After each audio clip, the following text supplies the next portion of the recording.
Hello everyone, welcome back to the YouTube handle of Udan. I'm Dr. Dipankar and today's topic is cohort study. So let's start. First of all, cohort study. What is cohort actually means?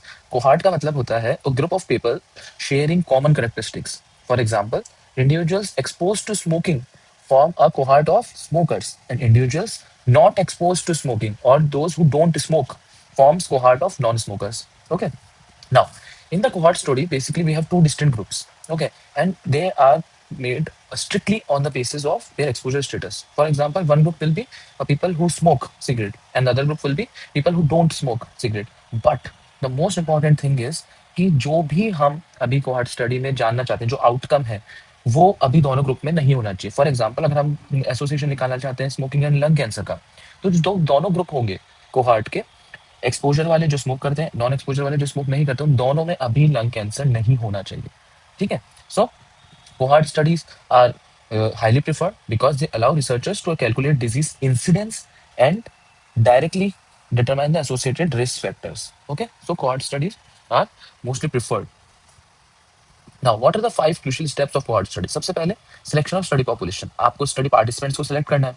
Important चीज क्या बताई मैंने कि study participants में किसी में भी अभी आउटकम नहीं प्रेजेंट होना चाहिए। Second, obtain a baseline information, आपको precise level of exposure measure करना है ईच इंडिविजुअल के लिए बेसलाइन पे एंड प्री डिफाइंड इंटरवल्स पे फॉलो अप पीरियड में कि आप आफ्टर लेट्स से अगर स्मोकिंग का स्टेटस देख रहे हैं तो अभी स्मोकर जो कर रहा है देन 3 मंथ्स बाद को क्या कर रहा है, उनकी क्या कंडीशन है, 6 मंथ बाद फिर क्या कंडीशन है, तो उसी तरीके से एक कंपैरिजन ग्रुप आपको सेलेक्ट करना है, फॉलो अप करना बार बार। ये एक्चुअली में जो मोस्ट इंपॉर्टेंट लॉजिस्टिक चैलेंज होता है वो यही रहता है क्योंकि इसमें सब्सटेंशियल टाइम भी जाता है आपका, कॉस्ट भी जाती है आपकी, है ना, कंटिन्यूस फॉलो अप करना पड़ता है आपको। अगर आप फॉलो अप नहीं कर पा रहे एंड आप डेटा कलेक्ट नहीं कर पा रहे तो जो आपकी स्टडी फाइंडिंग्स है उसकी वैलिडिटी काफी कॉम्प्रोमाइज हो जाती है। फिर आप एनालिसिस करते हैं, क्या रिलेटिव रिस्क कैलकुलेट करते हैं, एट्रीब्यूटेबल रिस्क कैलकुलेट करते हैं, पॉपुलेशन एट्रीब्यूटेबल रिस्क कैलकुलेट करते हैं। ये बहुत इंपॉर्टेंट टर्म्स है, इनके बारे में भी हम अभी डिटेल में बात करेंगे। नाउ, कोहॉर्ट स्टडीज जो होती है वो 3 तरीके की होती है। कौन कौन सी होती है? सबसे पहले प्रोस्पेक्टिव या फिर कॉन्करेंट कोहॉर्ट स्टडी। इसका मतलब क्या है, हम अभी इस पॉइंट ऑफ टाइम पे है तो इससे हम मूव करेंगे फॉरवर्ड, दिस इज प्रोस्पेक्टिव। ठीक है। और कॉन्करेंट कोहॉर्ट स्टडी, इसमें 2 ग्रुप लेंगे, again expose and non expose, उनको रिक्रूट करेंगे और उनको सर्टेन पीरियड तक हम फॉलो अप करेंगे। ठीक है, एंड डेटा कलेक्ट करेंगे। इसका एग्जाम्पल क्या है, बहुत इंपॉर्टेंट एग्जाम्पल है जो आपके सब्जेक्टिव एग्जाम से भी आता है, Framingham heart study. Second one is retrospective या फिर हिस्टोरिकल कोहॉर्ट स्टडी। ये ज्यादा फिजिबल होती है। इसमें क्या होता है, we go back in time, जैसे अगर ये प्रेजेंट मोमेंट है हम यहाँ से we will go back in time. लेकिन how is it different from case control, हम इसमें बैक इन टाइम जाते हैं लेकिन सिर्फ एक्सपोजर को डिटेक्ट करते हैं। फॉर एग्जाम्पल, मैं अभी let's say today is 19th of July 2026, I go back in time 5 years ago and तब जाके मैं एक्सपोजर डिटेक्ट करता हूँ कि कौन कौन लोग हैं जो कि स्मोक करते थे एंड कौन कौन से लोग हैं जो कि स्मोक नहीं करते थे। ठीक है, 2 ग्रुप फॉर्म करे मैंने 5 years बैक, अभी 2026 चल रहा है तो जनवरी 2021 में 5 years बैक कौन कौन लोग स्मोक कर रहे हैं, कौन कौन लोग नहीं स्मोक कर रहे हैं, एंड देन मैंने अभी प्रेजेंट तक उनके सारे रिकॉर्ड्स टेस्ट करे, सब कुछ चेक करा, मैं वापस पीछे गया और अभी प्रेजेंट तक आया। दिस इज रेट्रोस्पेक्टिव या फिर कोहॉर्ट हिस्टोरिकल कोहॉर्ट स्टडी। इसका एग्जांपल क्या है, पॉलीविनाइल क्लोराइड का exposure that leads to angiosarcoma of liver. Okay, ठीक है। ये क्या होता है, हाईली मतलब टाइम एफिशिएंट है, मनी भी कम खर्च होती है क्योंकि आप you are going back in time.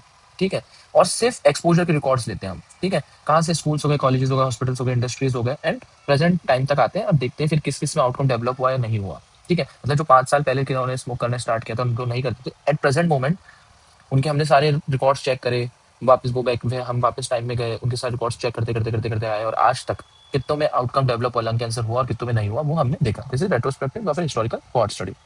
Now the third one is combined ambidirectional cohort study. इसमें क्या होता है, जैसे ये प्रेजेंट मोमेंट पे हमें will go back in time. ठीक है, यहाँ पर गए, हमने रिकॉर्ड्स चेक करे, यहाँ से हमने स्टार्ट किया रिकॉर्ड चेक करना, लेकिन हम यहाँ पर रुकते नहीं है, हम और फॉरवर्ड जाते हैं टाइम में।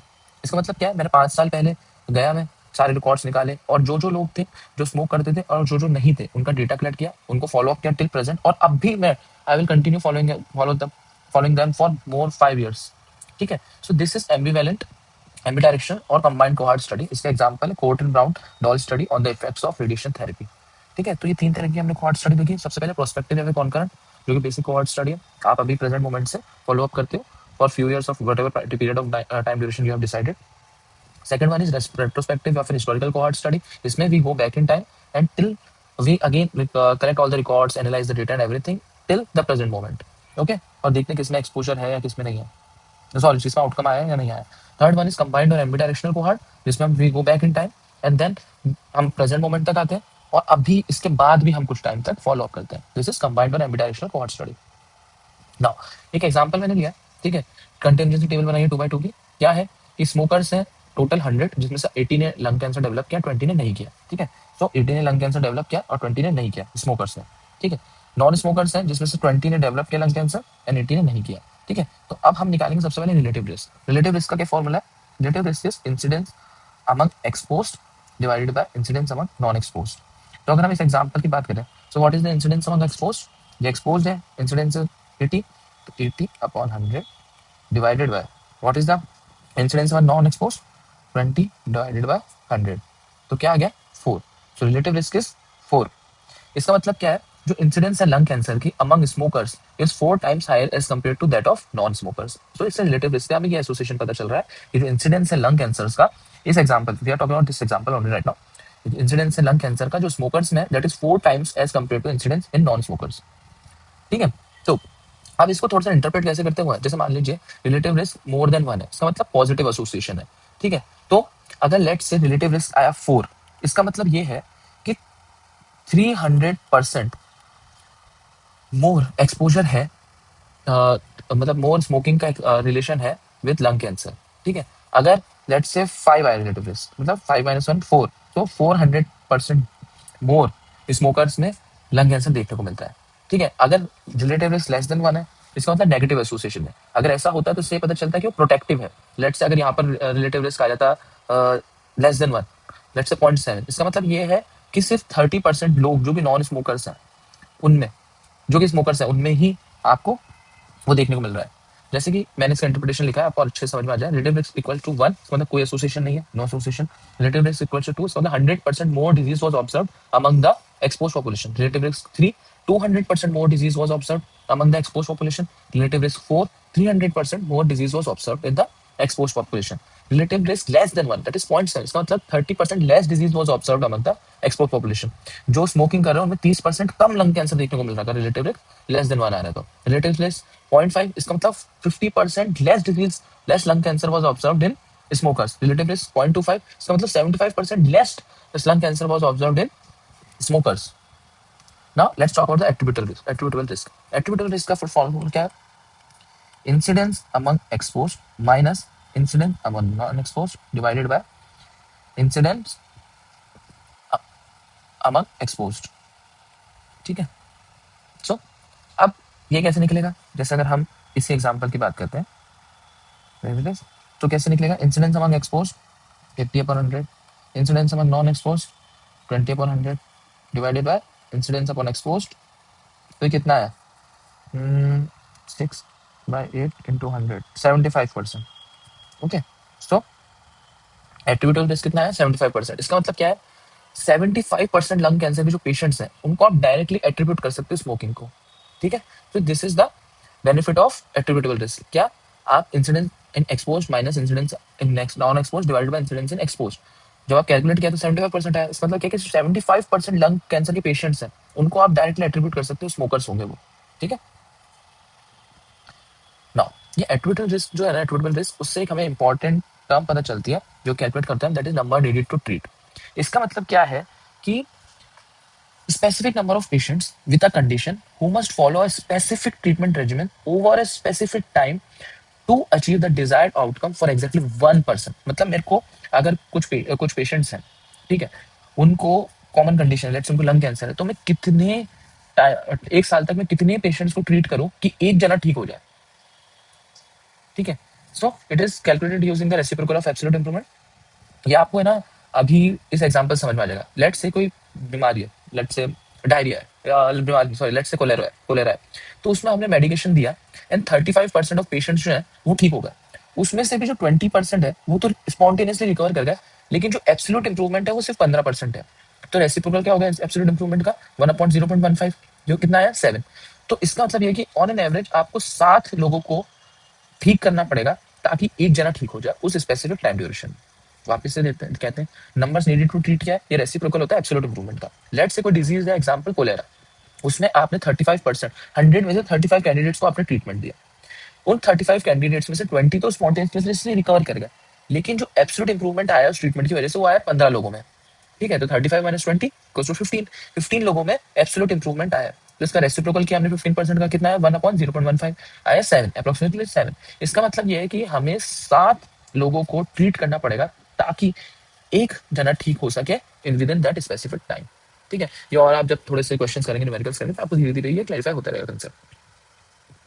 उसके बाद एक कंसेप्ट आता है पॉपुलेशन एट्रिब्यूटेबल रिस्क। ये क्या होता है? पॉपुलेशन एट्रिब्यूटेबल रिस्क का फॉर्मूला है incidence among total minus incidence upon non expose divided by incidence upon total into 100। ठीक है, इसका मतलब क्या है? चलो अपन में निकालते हैं। जैसे यहाँ पर इंसिडेंस अपन, अगर हम इस वाले को लेके चले एग्जाम्पल को, तो इंसिडेंस टोटल कितनी है? 100/200।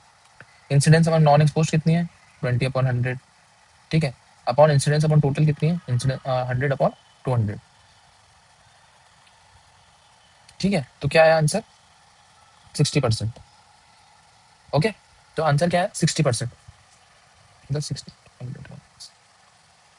60% आया। ठीक है, तो इसका मतलब क्या है? इसका मतलब ये है कि अगर मैं एलिमिनेट कर दूं स्मोकिंग को, तो एनुअली पॉपुलेशन में 60% रिडक्शन मेरे को लंग कैंसर में देखने को मिल सकता है। ठीक है, क्या मतलब हुआ पॉपुलेशन एट्रीब्यूटेबल रिस्क का? कि अगर हम एक्सपोजर को एलिमिनेट कर देते हैं इस पॉपुलेशन में से, तो कितना परसेंट एनुअल रिडक्शन आ जाता है आउटकम में, क्योंकि यहाँ पर हम लंग कैंसर और स्मोकिंग की बात कर रहे हैं। तो अगर मैं स्मोकिंग को एलिमिनेट कर देता हूँ, तो कितना परसेंट रिडक्शन हो जाएगा लंग कैंसर में इस पॉपुलेशन में एनुअली? That is 60%। इससे अब ये पॉपुलेशन एट्रीब्यूशन एट्रीब्यूटेबल रिस्क का बेनिफिट है। Now, confidence interval of relative risk. इसके कुछ स्टेप्स होते हैं। सबसे पहले कि आपको रिलेटिव रिस्क निकालना है, यहाँ कितना आया था 4। ठीक है, उसके बाद आपको नेचुरल लॉग लेना है रिलेटिव रिस्क का। तो अगर आप, जैसे रिलेटिव रिस्क हमारे पास आया 4, अगर हम लॉग फंक्शन लगाएंगे 4 का, दैट विल बी अराउंड 1.38। ठीक है, अब आपको स्टैंडर्ड एरर निकालना है रिलेटिव रिस्क का। ठीक है, ये फॉर्मूला यहाँ से मत देखिए, मैं एक नया बताता हूँ आपको। Standard error equals to under root b upon a into a plus b plus b upon c plus c plus d. ठीक है, तो अगर आप इसमें ये फॉर्मूले में आप ये सारी चीजें लगाएंगे तो क्या आएगा? जैसे standard error equals to under root b की क्या वैल्यू थी, हम वापस से टेबल बना लेते हैं। ठीक है, तो ये था 80, ये था 20, ये था 20 और ये था 80। ठीक है, तो बी की क्या वैल्यू है? 20 divided bye 80, 80 plus 20 plus D की क्या वैल्यू है? 80 डिवाइडेड बाय 20, 80 प्लस 20। इसको मैं फटाफट से कैलकुलेट कर लेता हूँ कैलकुलेटर से, जस्ट अ सेक।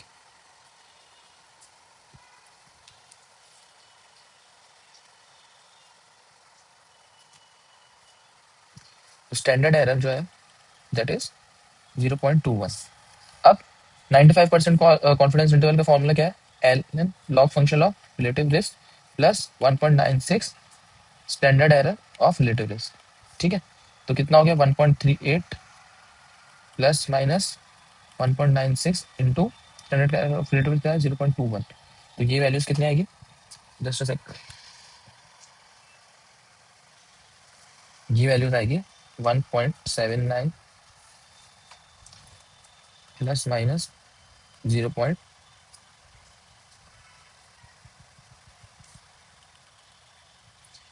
आएगी 1.79 से लेके 0.97। जब आप इसका एंटी लॉग लेंगे, अभी लास्ट में क्या करना है? इनका एंटी लॉग लेना है। तो जब आप एंटी लॉग का फंक्शन लगाएंगे तो ये आएगा 5.99 टू 2.64। तो कॉन्फिडेंस इंटरवल कितनी है? 95% कॉन्फिडेंस इंटरवल है इसमें 5.99 से लेकर 2.64 रिलेटिव रिस्क की। ठीक है, ये वाला जो फंक्शन है सिर्फ पोस्ट ग्रेजुएट्स के लिए है। ठीक है, ये आप जो पोस्ट ग्रेजुएशन कर रहे हैं पीएसएम में या फिर कम्युनिटी मेडिसिन में, उनके लिए इंपॉर्टेंट है। ठीक है, so this was about calculating confidence interval of relative risk. यहाँ से ही कैलकुलेट किया हमने। Now, what are the synonyms of cohort study? So the synonyms of cohort studies, cohort study को प्रोस्पेक्टिव स्टडी भी कहते हैं, कॉस्ट टू इफेक्ट स्टडी भी कहते हैं, एक्सपोजर टू आउटकम स्टडी भी कहते हैं, risk factor to disease study भी कहते हैं, फॉरवर्ड लुकिंग स्टडी भी कहते हैं, इंसिडेंस कैलकुलेट करिए इंसिडेंस स्टडी या फिर follow up study. Now, what are the advantages and disadvantages of cohort study? Advantages क्या है? आप सिंगल एक्सपोजर के मल्टीपल आउटकम साइमल्टेनियसली स्टडी कर सकते हो। जैसे स्मोकिंग है, स्मोकिंग से लंग कैंसर हो रहा है, हम एक्सपोजर को फॉलो कर रहे हैं। ठीक है, हम स्मोकिंग को फॉलो कर रहे हैं, स्मोकर से नॉन स्मोकर को। तो स्मोकिंग की वजह से लंग कैंसर हो रहा है ये तो पता चल ही रहा है, लेकिन क्योंकि आप इसको कंटिन्यूसली फॉलो अप कर रहे हो, तो स्मोकिंग से और क्या क्या दिक्कतें हो सकती है ये भी आपको फॉलो अप में पता चल जाएगा। ठीक है, हाई मतलब जो ऐसे मतलब रेयर एक्सपोजर्स होते हैं, ठीक है, उनकी भी स्टडी आप कर सकते हो। ठीक है, उसके अलावा क्या है, डायरेक्ट इंसिडेंस रेट जो है वो कैलकुलेट कर सकते हो। टेम्पोरलिटी बेस्ट स्टडी होती है प्रोस्पेक्टिव कोहॉर्ट्स डिजाइन में। अब टेम्पोरलिटी का मतलब क्या, टेम्पोरलिटी का मतलब क्या होता है कि एक्सपोजर से आउटकम हुआ है, दिस इज टेम्पोरलिटी। ठीक है, केस कंट्रोल स्टडी में दिक्कत आ रही थी। लेट्स से अगर हम केस कंट्रोल स्टडी की बात करें तो अभी आउटकम हमारे पास लंग कैंसर, और we are going back in time कि कौन कौन स्मोक करता था, कौन कौन नहीं करता था, जिनको लंग कैंसर डेवलप हो गया। लेकिन उसमें क्या था, हमें पता नहीं था कि स्मोक करने से लंग कैंसर डेवलप हुआ या पहले लंग कैंसर डेवलप हुआ उसके बाद भी इंसान स्मोक कर रहा था। तो उसमें टेम्पोरलिटी हम नहीं स्टैब्लिश कर पाए थे। लेकिन कोहॉर्ट स्टडी में हमारे पास अभी एक्सपोजर होता है एंड उसको हम फॉलो अप करते हैं टिल आउटकम। इसलिए टेम्पोरलिटी जो होती है बेस्ट जो होती है वो प्रोस्पेक्टिव कोहॉर्ट डिजाइन में ही स्टैब्लिश की जाती है। ठीक है, रिलेटिव रिस्क और एट्रिब्यूटल रिस्क आप डायरेक्टली कैलकुलेट कर सकते हो। डिसएडवांटेजेस क्या है कोहॉर्ट स्टडी के, काफी एक्सपेंसिव होता है, टाइम कंज्यूमिंग होता है, आपको बहुत रेगुलरली इन्वेस्ट करना पड़ता है अपना time, money, resources and follow up करना पड़ता है।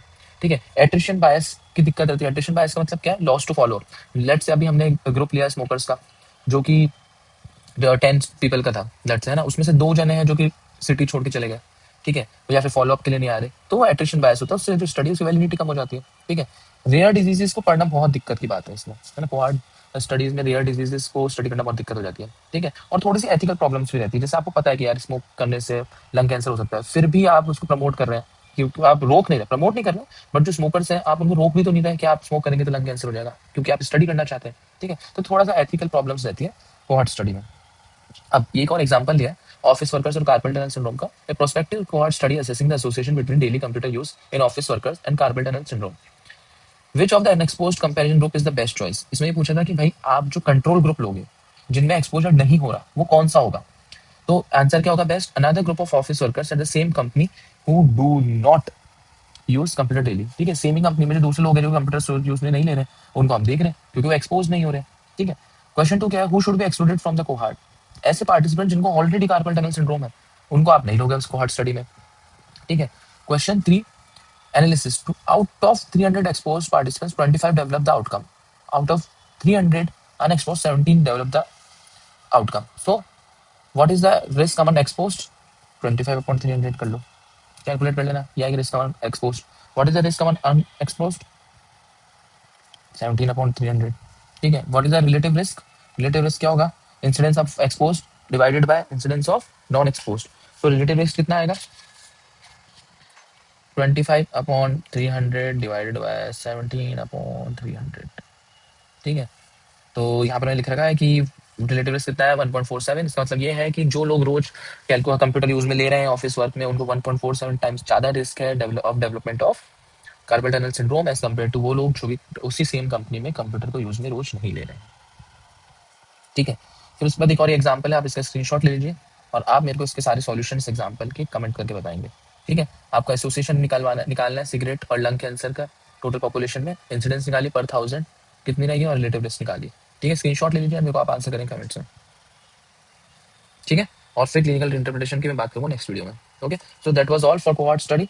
Thank you, stay tuned with the team of Udaan and study hard study well. अगर आपके पास कोई भी डाउट आता है तो आप मेरे को मेरे इंस्टाग्राम हैंडल पे टेक्स्ट कर सकते हैं या फिर आप इसमें ही कमेंट सेक्शन में टेक्स्ट कर सकते हैं। Thank you so much.